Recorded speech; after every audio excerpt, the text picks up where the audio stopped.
वंदे मातरम दोस्तों, आप सभी का स्वागत है आपके अपने YouTube चैनल पे।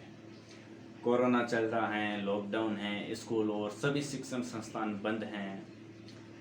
इस परिस्थितियों में, ऐसे हालातों में हमारे मन में, विद्यार्थियों के मन में एक विचार आता है कि भाई किस चीज़ की तैयारी की जाए। ट्वेल्थ में पढ़ते हैं उनके मन में ये एक विचार आता है कि भाई ट्वेल्थ की तैयारी की जाए या जेट की तैयारी की जाए। 11th वालों के मन में ये विचार आता है कि भाई 11th की तैयारी की जाए, 11th की परीक्षाएं होगी या नहीं होगी, या फिर ट्वेल्थ की बुक्स ले आए और ट्वेल्थ की तैयारी करें। तो आज हम बात करेंगे 11th एग्रीकल्चर वालों की। ठीक है, तो देखो लॉकडाउन चल रहा है, परीक्षाएं भी स्थगित हैं 11th वालों की।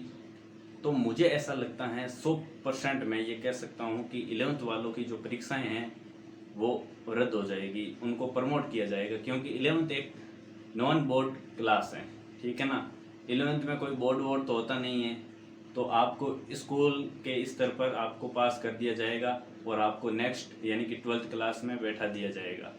ठीक है, तो देखो अब पढ़ना क्या है, किस चीज़ की तैयारी करें, 11th की तैयारी करें या फिर 12th की तैयारी करें। आज हम इसी के बारे में थोड़ा विचार विमर्श कर लेते हैं 11th एग्रीकल्चर वालों के बारे में। तो देखो 11th एग्रीकल्चर वालों, आपके पास 5 सब्जेक्ट हैं। एग्रीकल्चर, बायोलॉजी, केमिस्ट्री, हिंदी और इंग्लिश। एग्रीकल्चर, बायोलॉजी, केमिस्ट्री को तो आपको रटना है। ठीक है ना, एग्रीकल्चर, बायोलॉजी, केमिस्ट्री, इन 3 सब्जेक्ट को बहुत ही मजबूत बना लेना है, स्ट्रॉन्ग कर लेना है इस लॉकडाउन में। ठीक है ना, इन तीनों सब्जेक्ट के क्या है कि छोटे छोटे आप नोट्स बनाओ। ठीक है ना, अब नोट्स किस टाइप की कॉपी में बनाने हैं, किस बुक्स में बनाने हैं, तो उस पर एक ऑलरेडी वीडियो है।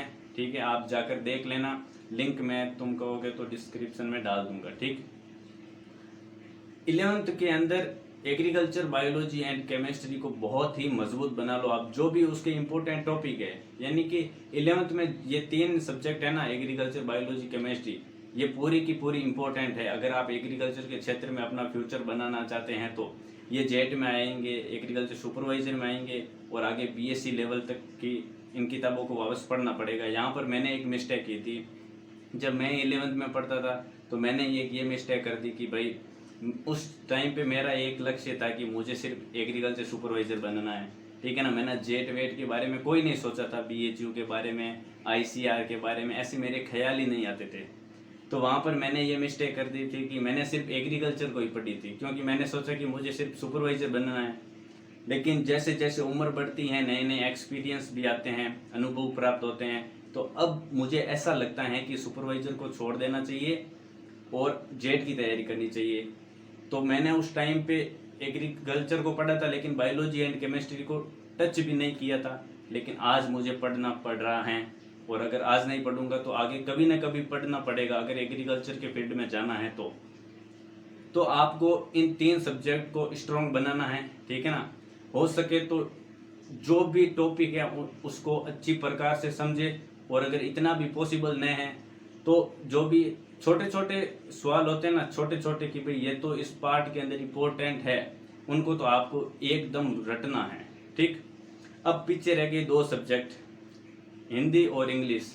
हिंदी और इंग्लिश में क्या करना है कि अक्सर बच्चे क्या करते हैं कि पासबुक लेके बैठ जाते हैं और पार्टों के जो सवाल होते हैं ना, प्रश्न उत्तर, उनको रटते हैं, लेकिन पार्ट को नहीं पढ़ना। हिंदी और इंग्लिश की जो बुक्स है उनके अंदर जो लेसन है उनको तो बिल्कुल भी नहीं पढ़ना है, यानी कि हिंदी और इंग्लिश को भूल जाओ। अब हिंदी और इंग्लिश में तो फिर पढ़ना क्या है, पढ़ना है व्याकरण। हिंदी और इंग्लिश की जो व्याकरण है ना, उसको स्ट्रॉन्ग बनाओ इस लॉकडाउन में।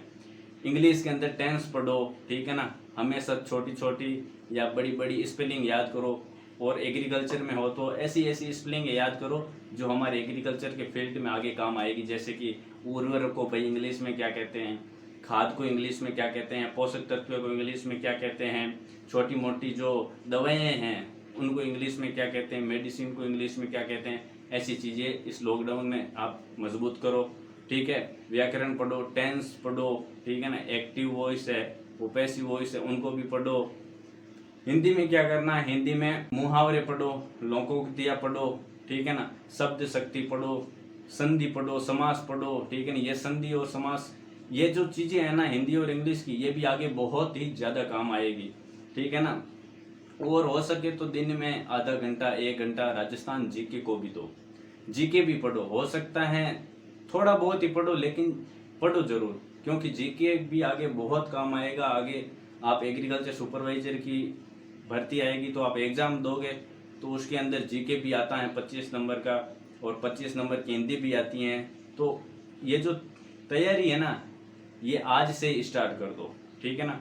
तो आई होप आपको समझ में आ गया होगा 11th एग्रीकल्चर वालों को कि भाई इस लॉकडाउन में क्या करना है, किस चीज़ की तैयारी करनी है और क्या क्या पढ़ना है, ठीक है। फिर भी अगर इससे भी कुछ डीपली में जानना है, कुछ गहरा जानना है, तो आप कमेंट करना, एक और वीडियो बना देंगे, ठीक है।